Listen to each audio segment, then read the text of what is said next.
Going on, guys? Mobile Care News here, and some news from Dish. Now, people are starting to say, well, I didn't hear anybody say this, but knowing from this article, we should not really be expecting Dish's 5G to be insanely good. Don't get me wrong, Dish is a good network company. They have a lot of cable a lot of cable spectrum that they sell for TV access. They also sell Dish Latino, and they sell a lot of services for people who want to, have access to cable. But now Dish is going into the wireless business. They want to take on Verizon, T-Mobile, and AT&T on getting subscribers, and they're doing that by basically building their own 5G network. Correct? Yeah. But the thing is, though, they're using T-Mobile service for their network. Now, don't get me wrong, T-Mobile doesn't have a bad service, and their service is getting better because they merged with Sprint. Now, that's good.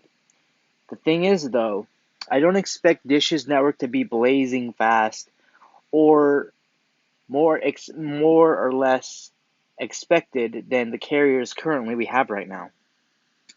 Now, Dish by 2022, I believe, is expected to gain, I think somewhere in the millions of subscribers they plan to get to use their 5G network. Will I be one of those subscribers? Yes, of course. I want to test their network. I want to see how they're doing. Even though they're using T-Mobile's network, it might be the same. It might be a little different. It just depends on the tower. It depends on the density. It depends on my location, really. It all depends on location. And for Dish, it's interesting how this will play out. Now, Dish will be on a good lead because I believe Dish is going to be they're going to be they're going to get help. They're getting help from two major points here. They're getting help from U.S. Cellular, which is good. U.S. Cellular is a big company, and they're also getting help from T-Mobile. Now, they're going to be using T-Mobile service for about, I believe, 7 years. Now that's actually a good point. It's a good call for Dish because 7 years of helping Dish out to get their service up is good because let's be honest, Dish can't do it by themselves. I'm not sure how much debt Dish is in. I know Dish can do it, but just all the stress and everything you have to go through to build that just by yourself, it takes millions of dollars. It's it's honestly not. It wouldn't be a fun journey if I was a CEO of Dish, and I had to do my own 5G network. I would need help. I honestly can't really do that because it would take so much equipment. It would take so much investment. I don't know what I would do, but I'm not the CEO of Dish. So that's what Dish is going through right now. They're getting help from T-Mobile for 7 years, which is good.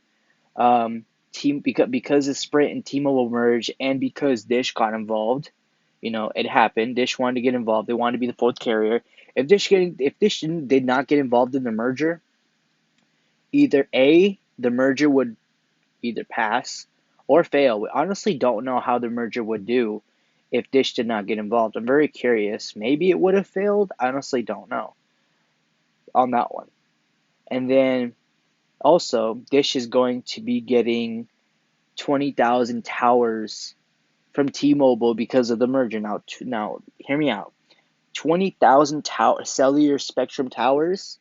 That is a lot of towers. That is a big chunk. That is honestly a good start for Dish. They can test out these towers. They can, upgrade their own service. They can be, and who knows how it could be. It could be these towers could be N41. It could be 600 megahertz. It could be band. It could be band 22, band 21. It could be anything, honestly. Even band 71. And I will be very interested to test out these towers and see how they do, honestly. Now, I'm pretty sure they're going to test these on big. Dish is gonna test their huge service that they're basically claimed on big cities, LA, and then they'll move forward to smaller cities. Maybe San Diego, maybe San Francisco, New York, Florida. Who knows how they'll do it? Very curious how Dish will plan this out. So Dish is doing so good for the moment, but I honestly believe Dish is going to be like Dish is going to be like the other carriers. If you guys recall, remember back in 2001, 2000, no, no, not sorry, 2001, 2010 to 2011 and 12 when 4G LTE was okay. It was pretty fast, but it was not the greatest. We were still using 3G, which 3G wasn't the fastest. It was pretty fast. It could load things up, pretty quick, like in probably 5, 6 seconds. 4G was able to load things up 6 to 10 seconds faster, but it wasn't up to par. Now, I believe this is what Dish is going to experience for the next 10 years. At least that's my guess right there. They're going to experience this for the next 10 years because Dish is going to be so new into this. And yes, AT&T, T-Mobile, and Verizon will be ahead. Yes, that is true. But has a long road to deal with this 5G that they're going to be implementing and potentially be the fourth major carrier in the United States. And I honestly think Dish does need to be a fourth major carrier because I don't know, it just four major carriers in the United States alone honestly makes sense to me. Don't ask me how or why. I just believe that. I just think four carriers makes sense. I don't know. I just have a strong feeling that four just makes perfect sense.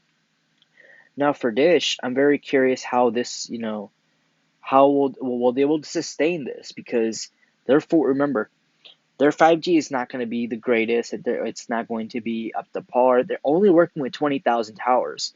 Now, no, don't get me wrong. 20,000 cellular towers or spectrum, or what you call them, those towers. It's a lot, but then again, it's not a lot. That's all they have to work with. So don't expect them to go all around the United States to each state. They can only since it's 20,000. I believe Dish is going to be splitting them up into separate states. Maybe 5K in Florida, maybe other more 5K in New York, maybe 5K in San Francisco, maybe 5K in Chicago. That's on. They could do it like that, but they only have 20,000 towers to work with. Eventually, Dish is going to have to pick up huge investments and build their own towers from scratch. They're going to have to build fiber, and they're going to have to connect all. They're going to have to create their own towers and their own panels, and trust me, that's going to take a lot of investing. And one thing I'm very curious about Dish is Dish going to just be using 5G? That this question has been on my mind for a while. I need your guys' answer for this. Do you guys believe Dish is only going to be using their own 5G? Yes, they're going to be using some of T-Mobile's LTE. But since we're in the 5G area and Dish doesn't really have their own LTE, do you guys think Dish can really build out their own LTE like fast, like just quick? Or do you think their own LTE is going to take a while too? Because let's be honest, LTE is the same as 5G. And by that I mean it's going to take a while to build up and increase your speeds, and it's just going to be a lot of work for Dish. I honestly, I read this other article saying that Dish might honestly flop. Now, when I read this article, I was thinking, how can Dish flop? I mean, who knows? I don't think Dish will flop. Dish could honestly be a good carrier. Maybe this article was just downplaying Dish's because maybe they didn't like Dish. Maybe I don't know why this article said Dish is gonna flop. And I was just curious to think about that. And I don't think Dish will flop completely. I just think Dish will take some time maybe to be on the top fourth carrier and have all these plans and services and see how they'll work out because this has been pretty good for the cable service era. Even though I've heard bad things about Dish, I'm pretty sure people still use Dish. I don't know. I believe Dish has good affordable prices, and overall Dish has the networks and the channels you want to watch on TV. What do you guys think about this? Do you guys think Dish will struggle with this? And if Dish flops, honestly, what will happen? What do you think Dish will do? If this honestly flops, do you think Dish will give back T-Mobile those towers back? Because I don't think if this flops, I don't think Dish wants to keep these towers and just have that money wasted. Like 20,000 towers, that has to cost. I'm gonna guess at least maybe $100,000. I don't know. These towers are expensive. They cost a lot of money, and if Dish flops, I don't think Dish wants to hold this waste of money and just be like, there's these towers that we just see every day, or just they're right there, and that they're not. We wasted our money and just have that instant regret if Dish flopped. I'm not saying it'll flop, but I don't know the future for Dish. What do you guys think about this? Do you guys think Dish will be able to build out a good 5G network with T-Mobile's help for 7 years? Do you think Dish is going to build a good 5G network and compete with the carriers? What are going to be their deals? What's Dish's plan? Are they only going to be using iPhones for now, or Android phones going to be able to get the Dish's 5G network? What do you guys think about this? Let me know in the comments, guys. I'm very curious to see what you guys think about this. Hope you guys enjoy this video. Like, comment, share, and subscribe. I'll see you all in the next video.